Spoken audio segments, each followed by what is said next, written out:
Welcome, friends and foes, survivors and killers.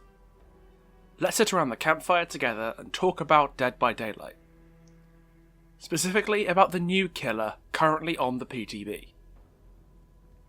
Ji-Woon Hak, better known as the Trickster. Today we'll be discussing my first impressions on the design choices behind the Trickster, the unique subgenre of modern horror he brings to Dead by Daylight, and my love-hate relationship with his backstory. First of all, let me just go on a brief aside about my experiences playing him on the PTB for this video. God damn, he's fun. Probably not as fun as the Twins or the Plague for me, but he's definitely up there, and I can't wait for him to hit live servers. He seems to have a lower skill floor than Huntress, but a significantly higher skill ceiling, as sniping with his blades is harder but arguably more rewarding if you can land more than one, especially if you ricochet. That being said, he does need some buffs, I feel, because he is a little anemic. What I suggest is very simple. Remove the damage multiplier from ricocheted knives, but make them base kit, so you can do creative shots with them. And make laceration decay much slower, or not at all, in chase. If they do these things, I'm willing to call this killer's place in Dead by Daylight from a gameplay perspective more or less perfect. But before I get too out of hand, let's talk about his visual design and the theme of his chapter. Basically, Chapter 19, All Kill, is a chapter themed around K-pop. Anyone who knows me even slightly well knows how much I dislike K-pop and much pop music in general, so you might think I would be very critical of a chapter heavily inspired by it. But as weird as it sounds, I think the K-pop world is actually a great setting for horror, because K-pop itself is a monstrously cruel industry that very often damages the people who get entangled in it. So when I heard that the new killer was going to be a K-pop star, I was quite intrigued as to what we'd get. And the end result was, as far as I saw it, perhaps a bit lackluster. Ji-Woon Hak is Dead by Daylight's take on the murderous mad artist trope, which is kind of unsurprising given his job as a K-pop idol. Frankly, I'm surprised that we were 22 killers in and hadn't had a single appearance of a murderous artist yet, given how rampant the trope is in horror media of all kinds. The concept of the mad artist is as old as the murder mystery itself, with Agatha Christie exploring the concept in And Then There Were None and Halloween Party, before films such as The House That Jack Built and House of Wax codified the idea on the big screen. But arguably where the mad artist trope has enjoyed the most success is in the medium of video games, as it's brought us such iconic characters as League of Legends' Jin and the Evil Within 2's Stefano Valentini in a relatively short space of time compared to older media. Ji-Woon Hak is the newest addition to this illustrious gallery of artistic murderers, and with the K-pop angle actually being a quite unique way to approach the trope, I hope we would see a truly innovative take. Behaviour really aren't afraid to push the boat out and go for weird and wacky premises for their killers, to really do their own thing with the tropes and conventions of horror. And on the surface level, Ji-Woon is absolutely as weird and wacky as any of his contemporaries in the fog. His outlandish clothes, his luminous baseball bat with the axe blade in it, his glitzy throwing knives, that look like something you'd spend your life savings on in Counter-Strike. But if you ask me, that really isn't enough to make Ji-Woon stand out. Before I go into this any deeper, I just want to give a summary of his story to anyone who hasn't had a chance to read about who the Trickster is yet, while highlighting places where I'd argue Behaviour missed a beat in making him more unique. Before being scooped up by the entity, Ji-Woon Hak was a K-pop star as part of the 5-man boy band No Spin. Insert obligatory Scott Jun joke here. He developed a thirst for attention and a love of showmanship as a young boy, performing knife tricks to guests at his father's restaurant, who pushed him from childhood to be an idol. Before long, a talent scout and producer at Mighty One Entertainment, Yoonjin Lee, took him under her wing and sent him off to a training centre for young wannabes. This is pretty authentic to the K-pop industry. These idol academies really do exist, and some of the practices and lifestyles that academies promote can be truly horrific in their own right. Adolescent boys and girls at these academies have been reported to be starved, financially exploited, socially isolated, and pushed into plastic surgery at very young ages in ways that have permanently damaged them. So I'm kinda surprised this area of K-pop wasn't something Behaviour chose to explore in the story behind Ji-Woon. They haven't been afraid to explore grisly areas of the world where the mistreatment of people largely gets pushed under the rug before. They did it with the Deathslinger, and to some extent the twins, just fine. Except Behaviour kind of glossed over it in Ji-Woon's case, describing the process merely as draining. Perhaps someone at Behaviour decided that revealing the truly ugly reality behind the K-pop industry at the front of their marketing for the new killer would alienate the K-pop fans they were hoping to win over with this update. Maybe it has something to do with the fact that a producer for BTS worked with Behaviour to make this chapter in the first place.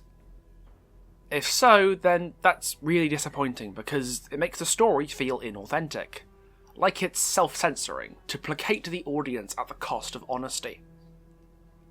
At any rate, upon leaving the academy, he was assigned to No Spin and took on the life of a pop star like a duck to water. But he got bored quickly, and envious of his fellow bandmates drawing much of the spotlight from him. So when a fire started in the recording studio, Ji-Woon discovered a special feeling. A feeling of singular attention. His bandmates cried his name, begging for him to save them, and he soaked up their desperation as the flames consumed them. So he let them burn. Before long, Ji-Woon and Yoon-jin decided to reconstruct him as a solo act, known as the Trickster for reasons that remain mysterious to me. But the appeal of madding crowds wasn't enough for Ji-Woon, not anymore. He wanted new sounds, sounds of pain, desperation and agony. He'd heard it as No Spin burned to death and he was addicted, he couldn't let it go. So he started killing people. He'd take victims out to abandoned buildings and torture them, recording their screams and death throes, before leaving their dismembered bodies as mockeries for the police to find. This is very typical of the murderous artist trope. They find their need for an audience at odds with their actions' demand for anonymity, so they leave clues in the form of exhibitions of their work for people to find. He also wove the sounds of his dying victims into his music, layering them deep beneath the melodies to create a wild and loud composition that he worked into his identity on stage. But the executives at Mighty One Entertainment, who had no idea what he was doing, didn't take too kindly to Ji-Woon's new experimental sound. Revenue was down, so they pinned it on him and stopped him from self-producing his own future music. Something that Ji-Woon didn't take terribly well, to say the least. So he began 3 months of plotting, concocting a scheme to get revenge on the executives who had spurned his creations and incorporate them into his performance as he made his greatest work yet.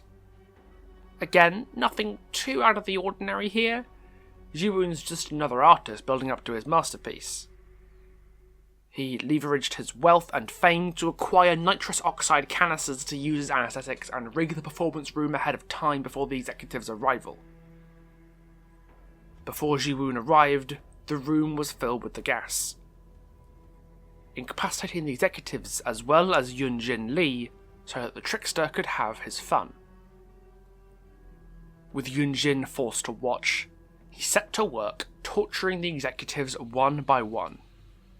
He revelled in their focus as they pleaded with him, cried, screamed in agony as their lives were dragged out of their bodies in a crescendo of pain. Only when the last one stopped twitching did he turn his eyes to Yoon-jin. but a coiling black fog scooped them both up before he could finish the job. In the fog, Ji-Woon saw the greatest stage he could ever have hoped for. A never-ending vista of realms, to make his new audience scream for all eternity. He accepted on the spot. The entity had claimed the Trickster for its own. Now, talking about this story as critically as I think it deserves is actually very hard, because there is fundamentally a lot to like about Ji-Woon Hak. And in the world of Dead by Daylight, there really isn't anything else like him. There is a very good reason people are saying he doesn't fit in the game, because he's so outlandishly different from every other character, especially in the killer lineup. Put it this way, the last 3 killers we've had have been the physical embodiment of guilt, punishment and sexual violence, a twisted and mutated old man driven halfway insane by his addiction to evil plant serum, and a grimy and blood-splattered 17th century French peasant with her malformed little brother growing out of her torso cavity like a goddamn chestburster. A flamboyant Korean man with hot pink stripy trousers and a baseball bat is quite the change of pace. But there's still enough threatening elements in his design to make him work as a killer. The baseball bat has a blade and knuckle duster attached to maximise the violence. His bare chest is splattered with blood, and his face is lit up by a psychotic grin and cat-like eyes. Just because he's not some twisted monster or muscle-bound beefcake doesn't mean he can't be threatening. Ji-Woon Hak isn't a conventional slasher killer, but that doesn't disqualify him as a horror character suited to the game, far from it. Instead, Ji-Woon's loud aesthetic design and blending of visceral violence with high fashion reminds me of a horror subgenre I've grown attached to in recent years, something I've started to call lip gloss horror. Lip gloss horror movies, by my little definition, usually have themes of wealth, power and privilege. The primary threat does not come from a stranger, threatening people from the outside of society, like Halloween's Michael Myers, or from someone crawling from the rock bottom, bringing the horrors of their lives to people more fortunate than themselves, like, say, Saw's John Kramer. Instead, the real monsters of lip gloss horror are at the very top of the pecking order, and will do cruel things to those around them, either to preserve their status or out of a sense of superiority. Films such as Parasite, Get Out and The Purge kind of filled that niche, but I've always identified lip gloss horror as something driven largely by visual storytelling. The appearance of opulence and wealth contrasted with the cruelty and brutality of the subject matter. We're talking Greta, raw and personal shopper here. More experimental movies that reject a linear narrative in favour of stunning visuals to enhance the emotional value in individual scenes and tell the story that way. But the film I want to talk about, and the reason I call it lip gloss horror, is Nicholas Winding Refn's The Neon Demon. As soon as I start showing clips from this movie, you'll see why I'm comparing it to The Trickster. The Neon Demon is a masterpiece of visual storytelling, as it uses vivid colours, abstract imagery, and a whole lot of blood to tell a disturbing story in the alien world of the Los Angeles modelling scene. Ji-Woon is the inheritor of the Neon Demon's mantle of high fashion horror, which is fitting since one of the roles a K-pop idol is meant to have is that of a model. The Neon Demon showcases how a seemingly ordinary person, just looking to make it in the world of high fashion, can be changed for the worse by it, as the constant drive for competition pushes individuals to figuratively, and even literally, eat each other. Ji-Woon Hak reminds me a lot of the models who make up most of the movie's cast, as his frustration at not being the centre of attention leads him to murder and torture, just like Gigi and Sarah's struggles to be noticed drive them to murder. His extravagant fashion sense and exaggerated swagger of a K-pop idol amplify this thirst for attention, and it bleeds through into how the Trickster acts in the game. Major props to the people in charge of Ji-Woon's animations and visual and sound design, because every last aspect of it sells his personality incredibly well. His little giggle as he grabs and hooks you, how he flourishes his bat like a juggler, that Mori, oh god, the Mori, it's so iconic. Ji-Woon Hak expresses the character of a mad artist who sees his murders as a performance so exceptionally well that really isn't something I can fault them for at all. But the fact that he encapsulates the mad artist so phenomenally well is also his biggest letdown as a character, if you ask me. Dead by Daylight's best characters have always been the ones that play with the stereotypes of what you'd expect their character to be to create Behaviour's own riff on their character archetype. Take Adyrus, the Plague, for example. You'd expect someone who's effectively a priestess to an elder god, whose body is permanently racked by disease, to not care about her followers, to happily sacrifice her underlings to appease the gods. That in her backstory she's actively heroic, taking the responsibility to cure Babylon of its disease upon her shoulders, and martyring herself to save the people who trusted her to make them well again. Ji-Woon lacks that bite, that twist in the tale that makes him truly special, that extra spice that gives him life as a character beyond the stereotype that he fits into. He's certainly a unique character in a particular sense. The people at Behaviour have never made anything quite like him before. But in the long and storied history of mad artists in media, he really isn't anything special. The only thing that sets him apart from the Jins and Valentinis of the world is his specific form of art. He's a K-pop star, which is an area that's woefully underexplored in media outside of K-pop itself. But sadly, Behaviour really didn't do enough with the fact that his line of work is K-pop specifically.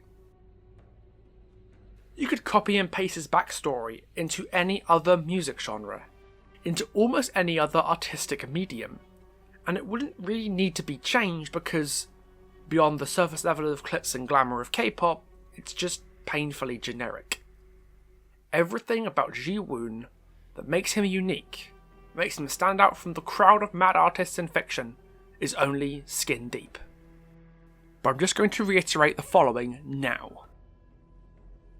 Just because Ji-Woon is kind of a one-note character who doesn't bring anything new to the table or sway from his stereotype at all, doesn't mean I dislike him or think his character doesn't work. There's only one killer with the dubious honour of having genuinely terrible lore. And anyone who's spoken to me for more than 5 minutes knows exactly which killer that is. In many ways, the Trickster's lore is kind of like the original lore of the older killers, except much more wordy. It went really hard on expressing the character's personality with a single trait, and didn't bother to deviate from the formula to create a more complex and realistic person. Fortunately, most of those older killers, such as the Wraith and the Hillbilly, have had archive lore since then that has massively improved their characters by giving them some much needed depth. Ji-Woon could easily be given more depth in a future tome, and I suspect in the distant future when he does get one, that it'll probably be very good. The problem I have though is that he's a new character. His backstory is enormous. He shouldn't need more story in a tome to give him some depth and make his character flourish, because it should already be there in his base story to begin with. In summary, I fundamentally like Ji-Woon Hak for who he is, which is why the fact that he could have been so much more is so bitterly disappointing. I worry that this video has sounded too harsh on his lore, but that's just a reflection of how I feel. If his story was the best it could have been and it was still only this good, maybe I'd have been a little underwhelmed, but it wouldn't be the end of the world. I'm more annoyed by the unfulfilled potential provided by a murderous artist in the already pretty cutthroat world of K-pop than I am at the quality of Ji-Woon's character itself. Most of the more recent killers have had enormous lore bios with everything you could ever want to establish their characters, to build them into not just a stereotype but a fully fledged person, or people if your last name happens to be Des. The Trickster just isn't. And while the one dimension of his character is a nice breath of fresh air for Dead by Daylight, it really is just one dimension. In terms of his appeal, he's as broad as an ocean, but barely deep enough to paddle in. And I can only hope a future tome about him in goodness knows how long can see the Trickster fulfill his potential. The only thing let's talk about now is his accompanying survivor, the shrewd businesswoman and producer Yoon-Jin Lee. And to hear about her, well, you'll just have to subscribe and turn on notifications to hear about her, because she's a whole lot more interesting. By the way, actually do subscribe and turn on notifications if you like the video and want to see more. It would mean a lot to me. But I won't be covering her until she goes live. I have a few other scores to settle first. But until then, thank you, and I'll see you all next time. Good night for now.